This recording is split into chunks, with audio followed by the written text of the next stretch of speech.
Indonesia yang akan menghadapi Brunei Darussalam. Kita tahu kan memang ini menjadi salah satu tontonan wajib lah buat penikmat dan juga pecinta Indonesia.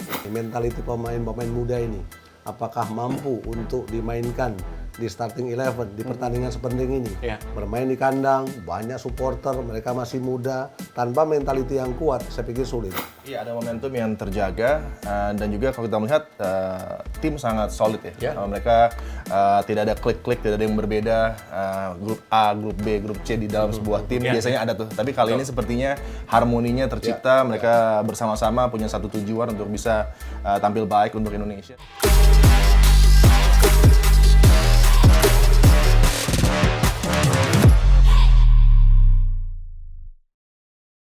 Halo keluarga Ransport Mania dimanapun itu kamu berada di seluruh Nusantara. Saya Yus Purba di sini, happy banget bisa menemani teman-teman semua tentunya di program yang paling kece ya, Kick and Runs, program sport terbaik dan termakmur. Karena kalau untuk makmur pastinya semakin program ini berjalan semakin jaya juga Rans FC ya. Dan juga untuk Bang Afif, sukses ya di Liga 3 bersama dengan Persipan yang mau tanding. Kalau tadi sih gue ngelihat jadwalnya padat banget, jadi kalau bisa latihan terus yang bagus, main terus, starting line up, menang terus, saya di sini nanti ya. Siap jadi substitute pokoknya James Purba. Nah, langsung aja kalau begitu kita memulai pembahasan di Kick and Runs episode kali ini, tapi sebelumnya izinkan James memperkenalkan dua penit yang sangat luar biasa. Di samping James sudah ada Bung Supri dan juga Bung Adiani. Bagaimana kabarnya? Baik, alhamdulillah. Seneng banget. Gue duduk di sini jadi kayak berasa mau jadi atlet ya. Jadi pesepak bola nih. Oke, pembahasan yang saat ini kita akan bahas adalah bagaimana kita tahu kalau untuk Indonesia nantinya, dan mungkin bisa dibilang ya besok dan juga ada pertandingan leg kedua nih, perihal Indonesia yang akan menghadapi Brunei Darussalam. Kita tahu kan memang ini menjadi salah satu tontonan wajib lah buat penikmat dan juga pecinta Indonesia nih gitu. Tapi sebelum nantinya Bung Supri dan juga Bung Adiani memberikan jawaban, James juga mau ngingetin nih ke Ransport Mania ya. Jangan lupa untuk like, komen dan juga subscribe YouTube dari Rans Sport ya, karena nantinya akan selalu ada episode-episode yang menarik. So langsung aja kalau begitu Bung Supri dan juga Bung Adiani mungkin bisa untuk sedikit kasih highlight-nya lah. Mungkin dari Bung Supri dulu, karena kan dulu pemain timnas juga persiapan Indonesia melawan Brunei Darussalam. Iya, berbicara timnas kita bertemu dengan Brunei ini menarik. Apalagi ini kan kualifikasi untuk Piala Dunia 2026. Timnas kita dalam jalur yang positif. Kemudian materi kita juga banyak sekali pemain-pemain tidak hanya matang di kompetisi, tapi mereka juga banyak berkiprah di tim-tim luar negeri. Artinya ini komposisi yang sangat luar biasa, komposisi yang sangat baik, kolaborasi antara pemain-pemain yang memang matang di domestik dan matang di Eropa. Artinya ini momentum bagus untuk mereka bisa membuat sejarah, bisa bermain lebih nyaman, lebih nothing tulus untuk bisa memenangkan pertandingan pertama ketika berhadapan dengan Brunei. Harapan dengan banyak gol pastinya. Oke, momentum ya berarti untuk tim nasional Indonesia di dua match dari kualifikasi Piala Dunia 2026. Kalau untuk dari Bung Adiani, melihat dari persiapan timnas kemudian juga dengan pemain-pemain yang ada di skuad saat ini seperti apa? Iya, ada momentum yang terjaga dan juga kalau kita melihat tim sangat solid ya. Mereka tidak ada klik-klik, tidak ada yang berbeda, grup A, grup B, grup C di dalam sebuah tim biasanya ada tuh. Tapi kali ini sepertinya harmoninya tercipta, mereka bersama-sama punya satu tujuan untuk bisa tampil baik untuk Indonesia, dan itu yang membuat keadaannya begitu positif dalam skuad Garuda. Itu yang membuat persiapan sepertinya optimal. Lawan yang dihadapi memang boleh dikatakan satu level di bawah kita, tapi tidak boleh tentunya menganggap enteng. Itu akan menjadi satu kendala yang luar biasa kalau sampai konsentrasi, fokus, dan juga permainan agak berbeda ketika melihat lawannya. Ini harus menjadi satu keadaan yang harus terus dijaga. Start dengan baik, front foot, dan mampu untuk memberikan satu tekanan sejak awal, seperti misalnya kalau menghadapi Tiongkok Taipei kala itu di Solo, kita lihat startnya luar biasa sehingga tentunya lawan pun tidak bisa berbuat banyak untuk mengembangkan permainan. Itu yang mungkin menjadi approach-nya nanti di leg pertama ya, karena secepat mungkin menciptakan gol, membuat para pemain nyaman, unggul 2-3 gol akan membuat tentunya keadaannya lebih mudah bagi para pemain di lapangan juga, dan menghadapi leg kedua akan lebih mereka bisa merotasi dan juga melakukan banyak percobaan untuk bisa mengembangkan lagi skuad squad dari Garuda ini ya. Ya, kemudian juga sebetulnya yang gue lihat nih ya dari tim nasional Indonesia saat ini, termasuk juga di tim nasional senior, banyak sekali pemain-pemain muda juga yang include di sana, dan ditambah lagi juga adanya pemain yang baru untuk menggantikan peran dari Yance Sanuri. Kemudian juga kita tahu kalau seandainya Jordi Amat juga nggak bisa. Namun pemain yang menggantikan adalah pemain yang masih sangat muda di sana, salah satunya adalah Hoki Caraka. Dengan adanya pemain yang baru aja untuk di calling oleh Sintayong untuk memperkuat tim nasional senior,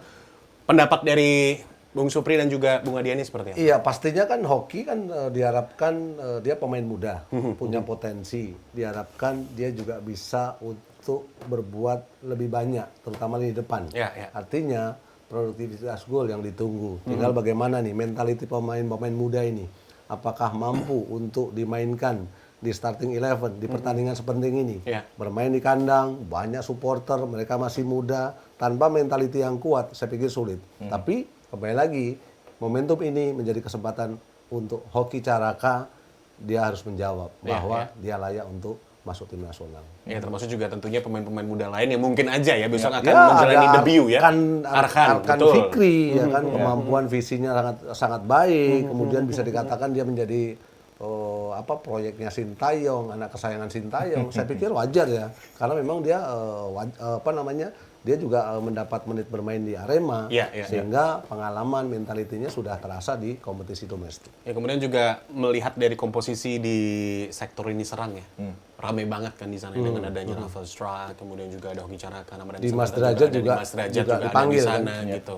Dari Adi, bagaimana untuk melihat mungkin ya komposisi yang saat ini dimiliki oleh timnas dengan kombinasi pemain senior dengan pemain muda yang memang ini menjadi daya tarik tersendiri lah ketika kita menyaksikan tim nasional Indonesia. Sintayong punya variasi ya. Sintayong punya satu juga gaya pemain depan yang dia suka.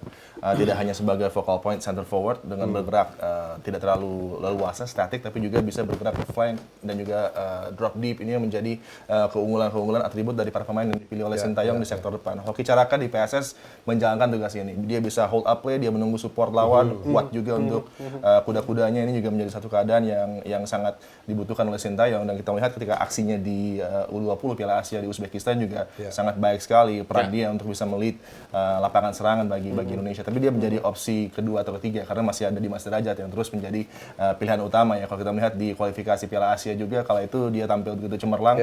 Dan ini pemain depan yang menurut saya paling cocok atributnya untuk dipakai oleh Sintayong untuk bisa berkombinasi dengan Rafael Struijk juga, dengan Yenner di lapangan tengah, dengan Arkan misalnya juga, Marcelino Ferdinand. Dan memang ini adalah kenyamanan dari Sintayong yang bisa memilih pemain depan dengan gaya yang berbeda ya. Kalau ingin direct ada Ramadan Sananta, dia bisa menjadi center forward murni. Kalau ingin bervariasi bekerja, tentunya variasinya ada di Dimas Derajat, ada di Hoki Caraka. Dan ini adalah kenyamanan dari Sintayong sesuai dengan lawannya juga nanti yang dihadapi seperti apa dia akan menampilkan siapa yang akan menjadi pemain depan dari Indonesia. Ya, banyak opsi dan itu yang akhirnya menimbulkan variasi yang nantinya bisa untuk dipilih. Iya, apalagi kan seorang striker kan kalau bisa dikatakan mereka harus punya 3 ya. Kalau saya mengutip apa yang dimiliki oleh BP, satu timing, positioning, kemudian scoring. Kalau seorang pemain memiliki 3 aspek ini, saya pikir dia akan selalu langganan tim nasional. Walaupun ada Sananta, walaupun ada Dimas Derajat, Hoki Caraka, ini kan pemain muda. Artinya dengan 3 striker yang dipanggil ini, regenerasi berjalan dengan sangat baik. Tinggal bagaimana kesempatan bermain ini bisa dipergunakan sebaik-baiknya untuk bisa menjawab bahwa dia layak, dia percaya untuk dipanggil tim nasional. Ngomongin soal striker, mungkin nanti kita akan datangkan striker nih ya, yang mungkin punya aspek-aspek yang tadi disebutkan kita kangen, kita rindu ya. Bung Supri. BP udah pensiun, Kurniawan sudah pensiun. Masih main bukan sih Kurniawan? Dia berguru katanya. Nantilah di segmen yang lain. Nanti di segmen yang lain kita akan bahas. Tapi memang kalau untuk yang saat ini mungkin juga buat Transport Mania update di sosial media, tentunya kemarin sempat baca ya. Jadi ada satu situasi yang bikin STY ini kesel karena ada beberapa pemain yang telat ketika training center berlangsung nih. Katanya STY ini cukup bagus ya kutipannya ya. Janji seperti nyawa. Ini menarik sekali. Kalau Bung Supri melihat dari kacamata dari pemain kan pastinya ada point of view yang sudah pernah ada di situ, jadi tahu nih apa sih yang harus dilakukan oleh pemain. Telat aja kan sampai bikin kesal pelatih. Gitu. Iya, sepak bola kan buat saya komitmen ya. Ya. Ketika berbicara komitmen, dia harus memiliki kedisiplinan. Dari disiplin itu dia harus bisa menjalankan, baik itu waktu, kesepakatan yang harus dilakukan oleh pelatih kepala untuk rutinitas setiap hari gitu loh. Karena kita ketika berlatih di Eropa, 1 menit aja kita tertinggal, kita ditinggal kok. Artinya waktu itu begitu penting. Kedisiplinan itu menjadi momen untuk seorang pemain itu bisa berprestasi. Tanpa komitmen, tanpa kedisiplinan, semuanya nonsen. Ya, benar banget. Ya. Mungkin Bung Adiani ada point of view yang tentunya ya menilai nih. Ya setuju dengan apa ya, yang karena terjadi. itu tadi waktu sangat penting, disiplin dalam sebuah tim itu diutamakan. Ya. Siapa yang telat bahkan Denda hitungan bisa. detik saja itu akan berpengaruh terhadap dia bermain atau tidak. Karena itu ada komitmen, ada disiplin yang diuji di situ juga. Dan kita bahkan melihat Marcus Rashford juga. Dia terlambat latihan, maka keesokannya dia tidak ditampilkan oleh Manchester United. Dan itu menjadi satu keadaan, para pemain pun menerima itu, bahwa kalau ada kesalahan dari segi disiplin waktu dan lain-lain, tentunya mereka menerima untuk di-drop dari tim, dan itu keadaan yang memang berlaku untuk semuanya. Iya. Good attitude itu jadi salah satu aspek yang penting. Oh, ya, iya. artinya. Apa ya, attitude yang baik, maka kan komitmen ya untuk apalagi membela tim nasional Indonesia. Betul. Gitu. Jadi ya, mungkin bisa menjadi pelajaran ini ya untuk pemain-pemain yang telat itu. Gak tahu juga sih siapa ya. Beli tiketnya Beli harus. tiket. Ya, Kalau suka terlambat, Iya, telat. bangunnya yang cepat. Bangunnya yang cepat. Mandi yang cepat, biar jangan terlambat. Kalau pulang jangan subuh-subuh kita maksudnya kan. Iya. Kemudian ini juga pastinya menjadi sorotan ya, Sportmania, kalau kita melihat dari skuad yang dimiliki oleh Indonesia. Tadi kan di sektor ini serang yang gua highlight nih. Tapi kalau untuk di sektor lain yang memang tentunya menjadi peran yang sangat krusial untuk tim nasional Indonesia itu tentunya adalah datangnya itu dari penjaga gawang gitu. Ini bahkan juga kreatif dari Kick and Runs nih menyebut kalau seandainya tim nasional Indonesia ini layaknya Arsenal. Arsenal. Ada persaingan 2 kiper hebat. Jadi yang satu dia tentunya lebih hebat dari Arsenal, ada 4 kiper hebat. maka dari itu dong. Kenapa kok Arsenal yang jadi benchmark gitu loh? Lebih. Mungkin bingung cari klub lain yang punya kiper-kiper bagus gitu Versinya ya. kan sama, merah putih. Lu iya gimana sih, James? Cocok loginya di situ ya. Iya. Iya. MU merah juga. Tapi kan Jelek nggak ya. terlihat. Oh iya, Ini merah, ini putih. Ya oke, ini kita ngomongin persaingan kiper hebat Ya. yang ada di tim nasional Indonesia. Bahkan juga tadi gue dibilang bahwa kita punya kiper tuh banyak yang stoknya bagus-bagus juga gitu. Dan melihat dari skalanya ini kan ini adalah kualifikasi Piala Dunia. Siapa yang lebih cocok mungkin untuk di leg pertama atau bahkan juga leg pertama dan juga leg kedua antara Nadeo atau Hernando Ari?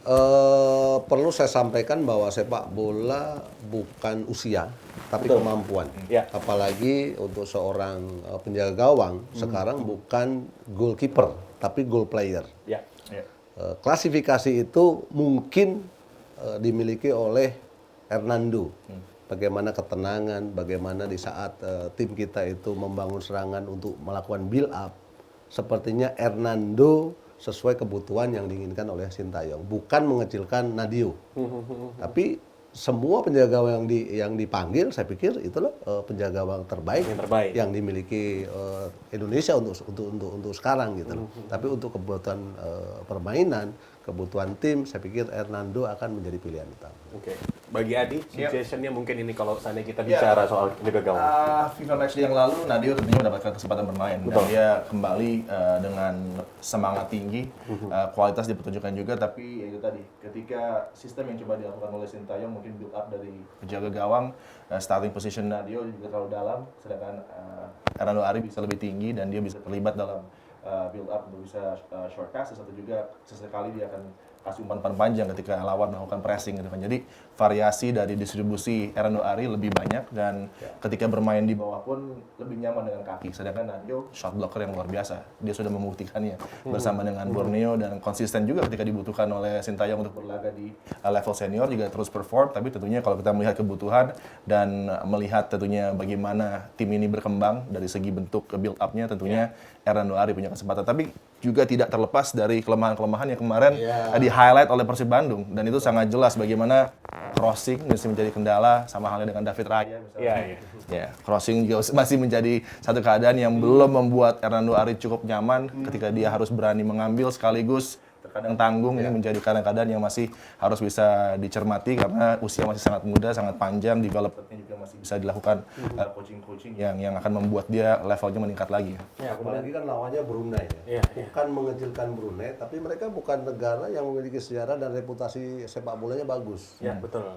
Dengan lawan yang tidak begitu kuat, ini kan menjadi bagian simulasi yang penting untuk sebelum melakukan attacking. Otomatis kan build up-nya harus benar. Betul. Keterlibatan pemain Hernando, bek kanan, gelandang yang disesuaikan dengan game plan yang ingin dijalankan oleh Sintayong. Walaupun dimiripkan bagaimana game plan-nya Arteta kan di Arsenal kan gitu. Ini kayak Arsenal lagi ya, nggak apa-apa. Nah, memang ini yang menjadi daya tarik tersendiri kalau kita berbicara untuk persiapan tim nasional Indonesia, termasuk juga di tim nasional senior. Karena memang di kurunnya 2 tahun atau 3 tahun terakhir di masa dari Sintayong, kita melihat ya ada progres dari para pemain muda yang mampu untuk bisa unjuk gigi lah seenggaknya di tim nasional senior. Dan tadi sudah ada 2 aspek yang kita bahas, yang lini serang dan juga penjaga gawang. Mungkin ini gue mau mengajak untuk kita bergeser ke lini tengah. Kita kan tahu kalau semisal memang kemarin ada nama Ivan Jerner, tapi dia cedera, masih belum bisa untuk memperkuat di 2 match kualifikasi Piala Dunia 2026. Marcelino juga tadi kabarnya dia belum bisa untuk bermain karena cedera, Rafael Struijk pun juga sama. Tapi untuk di sektor lini tengah, sudahkah puas nih dengan kualitas yang saat ini tim nasional Indonesia di sektor senior? Iya, kalau berbicara lini tengah kan sebenarnya lini yang sangat vital ya. Bagaimana mereka harus bisa menjadi katalisator penghubung antara belakang ke depan, kemudian mampu untuk memberikan warna pada dirinya sendiri, kemudian juga bisa memberikan kreasi untuk bisa tim ini atau tim nasional kita itu bisa melakukan attacking dengan sangat seimbang. Kapan bola harus ke samping, kapan bola harus ke depan. Ini kan menjadi pemain penting untuk lini tengah. Bagaimana mereka harus cerdas gitu. Saya pikir ya dengan komposisi atau pemain yang dipilih untuk kualifikasi ini, saya pikir sudah sangat tepat dan cocok untuk bisa menghuni skuad tim nasional musim ini. Ya, secara qualify berarti memang ya mereka sudah punya kapasitas yang positif di sana. Dan otomatis ya sudah menjadi pilihan utama dari Sintayong, tidak pernah berubah. Witan juga menjadi pemain yang terus mendapatkan menit bermain yang cukup banyak. Walaupun golnya belum muncul juga, tapi asisnya banyak. Asisnya banyak, dan dia pemain yang berani mengambil resiko ya di area-area sempit di lapangan permainan lawan. Dan ini pemain yang bisa break the line dengan dribblingnya dan kemampuannya pun ketika di kesebelasan nasional memang kalau menurut gue sih lebih baik ketimbang di klubnya karena sepertinya sistemnya membuat dia nyaman bermain. Dengan adanya Mark Klok di sana mengcover, juga kalau tidak ada Ivan Jenner tentunya ada Rahmat Irianto yang bisa menjalankan tugas. Rahmat Irianto menjadi pemain yang paling penting kalau nanti dia ditampilkan menghadapi Brunei karena 3 posisi menjadi pergerakan dia. Dan ini pemain yang begitu multifungsional kayak Rodri juga di Manchester City. Tadi kita lagi ngomongin Arsenal, Man City. Ini pemain yang istimewa untuk bisa menjaga balance penampilan dari Indonesia ya kalau nanti ditampilkan oleh Coach Sintayong. Ya, kemudian juga sebetulnya sektor yang memang apa ya, buat gue sendiri ya melihat bahwa kekompakan dan juga teamworknya di lini pertahanan dari tim nasional Indonesia ini juga terlampau positif sejauh ini dengan adanya pemain yang ya sangat sibuk di sana dari Skrido, kemudian juga tentunya ya walaupun memang nggak ada Jordi Amat, tapi dengan adanya Fahrudin, gue melihat sih ada faktor seniornya ya dari seorang Fahrudin yang mungkin dia bisa untuk tawarkan di lini pertahanan dari Iya, ini kan sebuah kolaborasi yang sangat baik ya. Ada Fahrudin, senior, leadershipnya ada. Kemudian sekarang muncul Ridho, postur ideal, leadershipnya juga sudah mulai muncul. Di topang kanan kiri ada Arhan, kemudian Asnawi yang bisa pulang juga. Ini tim yang begitu komplit. Baik itu menyerang ataupun bertahan. Kita tahu Asnawi bagaimana etos kerjanya. Kemudian Arhan juga sekarang juga memiliki visi bermain dan kemampuan yang baik ya kan. Tinggal tadi melawan Brunei jangan sampai overconfident. Bermain di kandang mereka terlalu pede, pastinya mereka akan mengendalikan permainan. Bahkan mungkin berbicara ball possession mungkin mereka bisa sampai 70%, ya kan? Karena praktis para pemain Brunei akan mencoba untuk lebih compact, lebih defend, menunggu dari bawah kemudian counter. Tinggal bagaimana kecerdasan para pemain-pemain kita kan? Betul. Apakah mereka akan berani frontal untuk menyerang atau bermain dengan game plan mereka. Iya, level konsistensi juga menjadi salah satu hal yang penting gitu ya. Satu gol itu penting gitu. Betul. Satu gol di awal tuh penting sekali. Iya. Dan kita juga punya Altan Bagot kan, yang bisa mengendalikan ritme tekanan dari pertahanan. Dia juga kemampuan dribblingnya bagus, bisa membawa bola hingga ke lapangan tengah juga, dan formnya sedang oke di cup Sesekali competition. sweet play kan dia dengan kaki Betul, kiri. Kan? Ya, ketika formnya di cup kemarin kita lihat juga dia tampil impresif menghadapi Wolverhampton di Carabao. Jadi itu bisa dijadikan pijakan dia untuk bisa tampil terus baik ya. Iya. Elkan Bagot, Rizky Ridho, Fahrudin ini lebih bagus daripada Ya, Maguire kan. tiga back di belakang itu siapapun yang bermain semuanya sudah nyaman. Cuman gua Sama-sama rindu Yapstam lah. Japstam, angkatan memang tidak bisa bohong. Itu dia. Nanti Yapstam. Lo era emasnya Era emas itu. Dari Om Supri rindu Jet Donald. Tadi ada. Iya. Dia kenal dia. Seangkatan sama dia.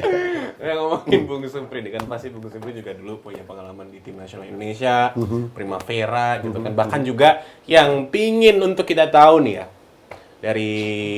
dari Bung Supri itu adalah bagaimana ketika dulu aktif sebagai pemain dan bermainnya untuk tim nasional Indonesia melawan Brunei, pernah nggak sih? Pernah. Pertama kali kami dibentuk itu untuk pelajar Asia. Waktu itu di Sri Lanka, komposisinya ya pemain-pemain yang dikirim ke Italia.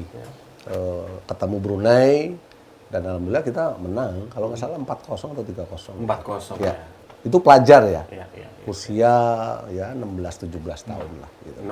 16-17 tahun pada saat itu. Artinya kan dari pengalaman itu kan sebenarnya dengan komposisi pemain-pemain yang sekarang dimiliki tim nasional kita, saya pikir nggak sulit ya untuk bisa mengalahkan mereka dengan margin lebih dari 4 gol saya pikir.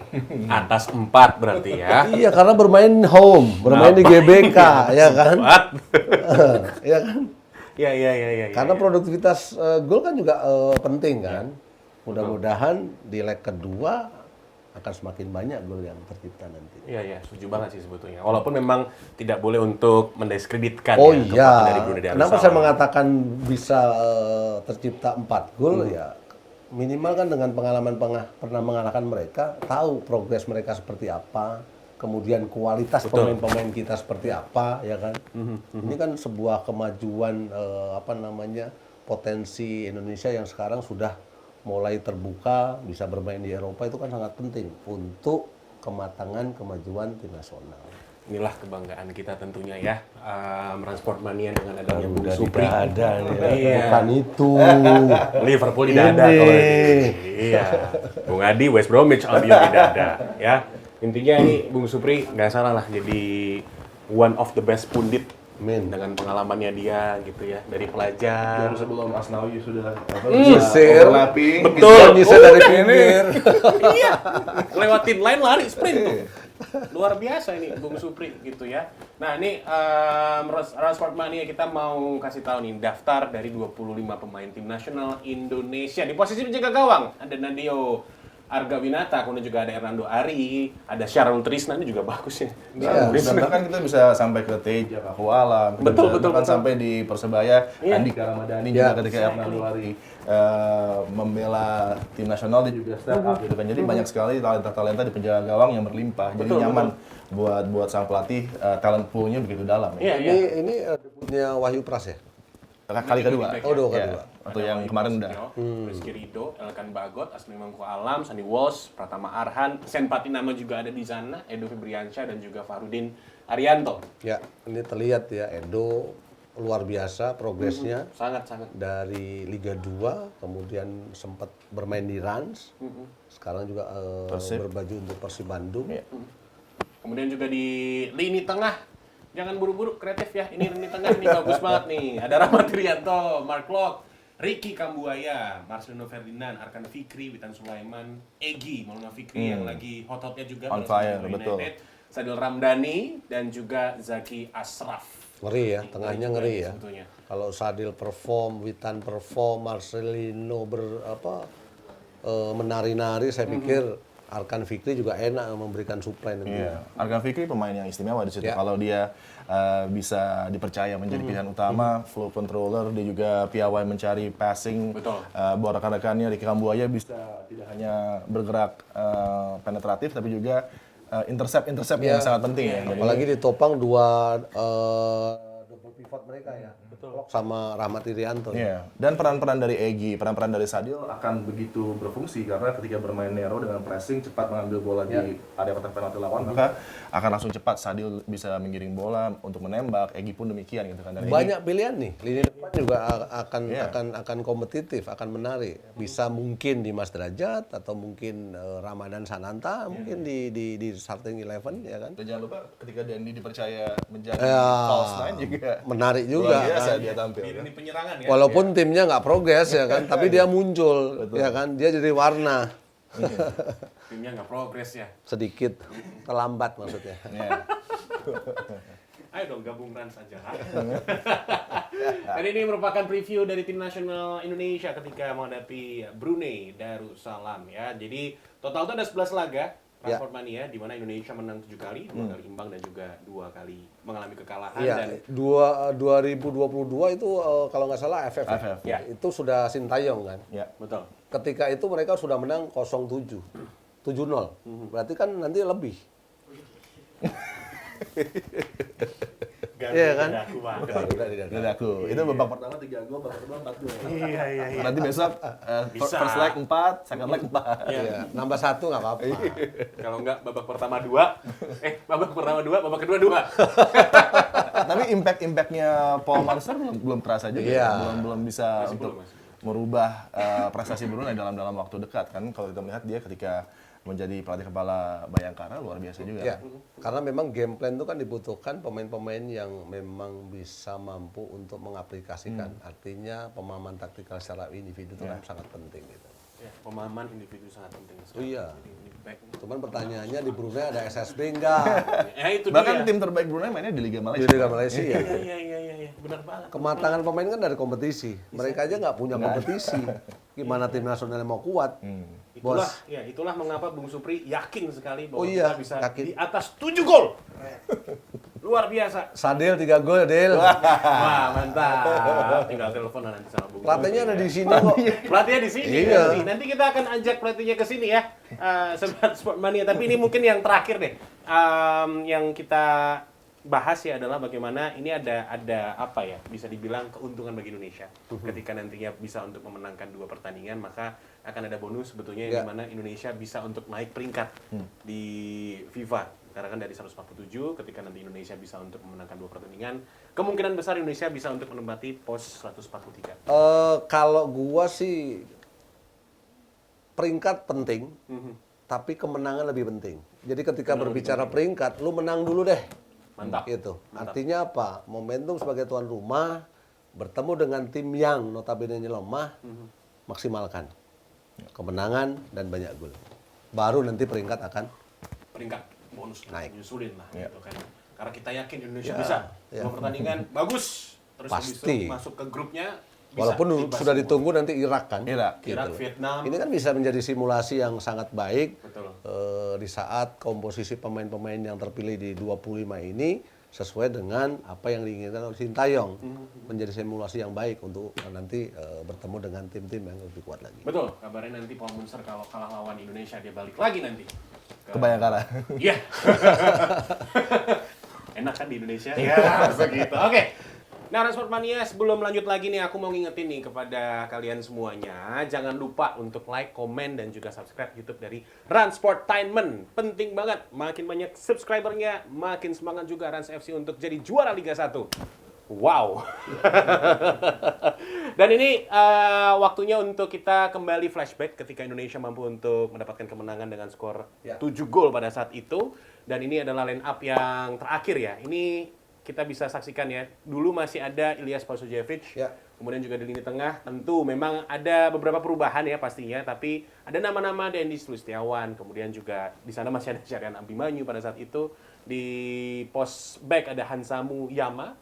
Lalu juga untuk di penjaga gawang Nadeo Argawinata kala itu. Iya, 4-2-3-1 ya. 4-2-3-1. Pendekatan taktikal yang diusung Sintayong ketika itu. Dan untuk pertandingan besok kan tidak ada Ilyas Pasojevic, kemudian masih ada Sadil, ada Egy, tidak ada Hansamu, Sahrian juga tidak dipanggil ya. Artinya posisi itu pasti akan ditempati oleh Mark Klok. Dua jangkar, dua double pivot yang diharapkan bisa menjadi penyeimbang. Menarik sekali. Mungkin dari Bung Adiani tidak banyak perubahan dengan skuad yang mungkin akan turun nanti menghadapi Brunei. Cuman strikernya agak mudah dikit. Ilyas Pasojevic sudah tidak menjadi bagian dari tim, dan itu adalah laga kedua kalau nggak salah ya di grup. Kali itu ada rotasi yang dilakukan oleh Sintayong, dan memang Pasojevic masih diandalkan kali itu dari penampilannya, dan untuk besok tentunya Dendi dan Dimas Derajat berpotensi untuk menjadi pilihan utama di sektor tekanan. Dan di lapangan tengah Rahmat Irianto sepertinya akan bermain bersama dengan Mark Klok, Ricky Kambuaya, Witan Sulaiman, dan di pertahanan hanya Hansamu yang buat Brunei Darussalam memang tidak ada perubahan ya sejauh ini ya. Pemainnya mungkin sama-sama aja seperti yang mungkin mereka kita melihat saksikan tadi. ini keadaan di mana mereka ya kembali hanya bisa tampil berupaya untuk tidak kebobolan banyak gol. Dan saya pikir juga malam ini mereka nggak bisa pada tidur. Mereka pada shopping. Jadi nggak akan berpikir main bola, udah pasti kalah mereka. Iya. Mereka datang ke Indonesia, ke Grand Indonesia, ke Sensi, untuk ngabisin uang. Perbelanjaan yang ada di Asia Afrika. Kalau berbicara menang, mereka nggak akan berpikir ke sana, terlalu jauh. Mungkin jauh lebih penting adalah buat healing sebelum lawan Indonesia. Betul. Dan ini faktor mentality kan juga penting soalnya. hanya menjalankan kewajiban aja bahwa mereka harus bertemu Indonesia di kualifikasi gitu. Ya, pokoknya kita all in untuk tim nasional Indonesia senior ya. Dan untuk info yang sangat penting lagi nih ya, jika timnas menang lawan Brunei, ini 2 leg akan masuk putaran kedua dan akan ada di grup F tadi yang sempat untuk tadi kita bahas ya, bahwa nanti akan ada Irak, ada Vietnam, dan juga ada Filipina. Dari ketika lolos ya di 2 kali pertandingan kualifikasi nanti, tim nasional kita masuk grup F. Kekhawatiran saya bukan lawan Irak dan Filipina. Kekhawatiran saya ketika bertemu dengan Vietnam. Bagaimana dalam 5 tahun ini memang Vietnam progres, AFF mereka juara, SEA Games juga mereka juara. Asian Games sama-sama gagal. Tapi regenerasi mereka di eranya Pak Hung Seo itu luar biasa. Pembangunan youth development mereka berjalan dengan sangat baik. Ya kan? Kembali lagi saya katakan bahwa kekhawatiran saya ketika kita harus bertemu dengan Vietnam. Gue mungkin juga melihat seperti itu ya. Vietnam memang menjadi salah satu lawan yang ya bukan hanya untuk adu taktikal, tapi juga ada gengsi di sana. Pengganjal kita tuh kan selain Vietnam, sebelumnya kan Thailand. Kalau untuk Irak, kita bisa lah untuk nantinya. Masih 50-50. Oke, 50-50. Bung Adiani, gimana melihat dengan Potensinya yang kita kalau punya Vietnam ini? dalam beberapa pertemuan terakhir sepertinya Sintayong sudah menemukan formulasi yang tepat untuk mencegah Vietnam menciptakan gol. Tapi sekarang tinggal bagaimana ketika defending sudah oke, ketika ada peluang 1-2 kali didapat oleh timnas, itu harus menjadi gol. Itu mesti menjadi kendala dalam laga-laga menghadapi Vietnam. Tapi kalau kita melihat perkembangannya, sepertinya sudah mulai ketemu nih apa yang coba dilakukan oleh Sintayong untuk melukai tim Vietnam. Irak seperti di kelompok umur pun kita sangat kompetitif, tapi kalau itu juga hanya kecolongan 2 gol ya di penghujung yang membuat kalau itu di Uzbekistan kita kalah, dan Irak pun melaju hingga ke babak 4 besar kan. Jadi kita melihat ini satu kesempatan bagi timnas menghadapi Irak dan Vietnam. Potensinya bisa merepotkan, bahkan dengan Vietnam gue yakin menang, dan Filipina juga transisi mereka masih berupaya membangun sebuah tim yang kuat lagi. Itu bisa menjadi kesempatan juga untuk kita meraih poin. Cuman masalahnya mereka bermain di artificial grass kan. Jadi ini yang masih menjadi kendala kalau kita bertandang ke kandang Filipina ya. Dan saya lebih bangga kalah ketika bertemu Irak daripada harus bertemu Vietnam. Dan kalah ya, harus menang ya. Sakit. Harus menang lah. Pasti bisa lah Indonesia. Pasti bisa, yakin bisa. Iya, dan kalau lawan Untuk Vietnam Indonesia. kita harus punya satu kekuatan, tidak hanya tampil baik di lapangan, tapi ada dark arts-nya. Betul. Wilayah abu-abu yang dimana untuk sementara Vietnam masih unggul dengan colongan-colongannya gitu kan. Dan itu harus bukannya kita bermain kasar dan tidak sportif, tapi itu menjadi bagian Harus lebih tricky lagi lah. lebih tricky. Kan terkadang kalau kita lihat dari roster sedikit terlalu Yes. pemain kita. Terlalu baik, terlalu jujur, terlalu polos. Anak-anak yang baik ya. Iya. Terlalu baik nggak? Baik juga ya. Terlalu baik pemain-pemain kita. Harus ada karakternya. Harus ada karakter, harus tricky lah, harus ada gimmick-gimmick gitulah, dikit-dikit lah. Nah itu, gimmick-gimmick tuh yang sepertinya mungkin ada sedikit nih message dari Bung Supri. Iya, dikit-dikit kesenggol karena ini bagian dari taktikal. Yes. Di kotak penalti jatuh lah gitu kan. Jangan terlalu lurus-lurus. Setuju banget sih. Pemain bertahan juga harus bisa statement di awal-awal Iya. laga dengan gerakan-gerakan yang mungkin sedikit keras. Agak tough lah ya. Ya. Ya, gue rasa memang pemain-pemain dari timnas harus mendengar pesan dari Bung Supri dan juga Terutama ketemu lawan Vietnam. iya analisa dari Gua tunjuk nih. Bung Adia nih. Kita Vietnam 2 kali juga di Piala Asia juga. Iya. Kan? Iya, iya, Evan iya. Dimas kan sampai Cedera ya. cederai. Iya loh. Main Kurang kungfu ajar kan Vietnam lu. kan? Nggak boleh lah, nggak boleh. Giliran di Asian Games gagal masuk ke 16 besar, medianya ngerosting Indonesia gitu. Nggak boleh ya, berarti ya, coach ya? Ya harus respect aja lah. Ya, tapi di atas lapangan harus berani keras. Harus fight. Ya. Yes. Kita harus punya etos kerja juga. Luar biasa. Apalagi Sintayong pelatihnya kan. Etos kerja itu nomor 1. Ya, luar biasa sekali memang ini. Kedua analyze ya dari program kita ini ya, Kick and Runs, Transport Mania. Pokoknya kita mau untuk menghadirkan lagi yang seru ya. Jadi setelah ini masih ada pembahasan yang menarik. Gue bakal spill dikit ya. Ada tamu spesial yang tentunya rekan dari Bung Supri dulu. Ya rekannya bukan hanya di atas lapangan aja, tapi juga di luar lapangan sering nongkrong bareng gitu. Kecil, gede, tua bareng. Kecil, gede, tua bareng. Luar biasa. Yang paling bikin penasaran adalah zaman mudanya ngapain aja. Jadi stay tune on Kick and Rush. Jangan lupa like, comment, dan subscribe ya. Tapi ada tamu yang sangat-sangat spesial. Dan mungkin tadi di yang sebelumnya udah di-spill ya. Sudah ada Bung Kurniawan! Selamat datang! Di sini saya mau mengucapkan banyak terima kasih kepada seluruh masyarakat Indonesia yang selalu mensupport kita. Walaupun kritikan itu juga kadang-kadang pedas, tapi kita sadar bahwa kritikan itu karena mereka mencintai timnas Indonesia gitu kan. Dan ini juga menjawab pertanyaan terbesar sih untuk pemain Indonesia gitu. Iya. Kan di kelompok umur terkadang luar biasa tuh. Talentanya muncul semua. Iya. Primavera misalnya gitu kan. Bareti juga. Iya. Kemudian kelompok umur lainnya. Tapi di usia prime-nya itu kadang menghilang. Sepak bola bukan usia, tapi Iya, iya. kemampuan. Mau 18 tahun, mau 19 tahun. Kalau memang kemampuannya, visi bermainnya sudah berada di level senior, kenapa enggak gitu loh.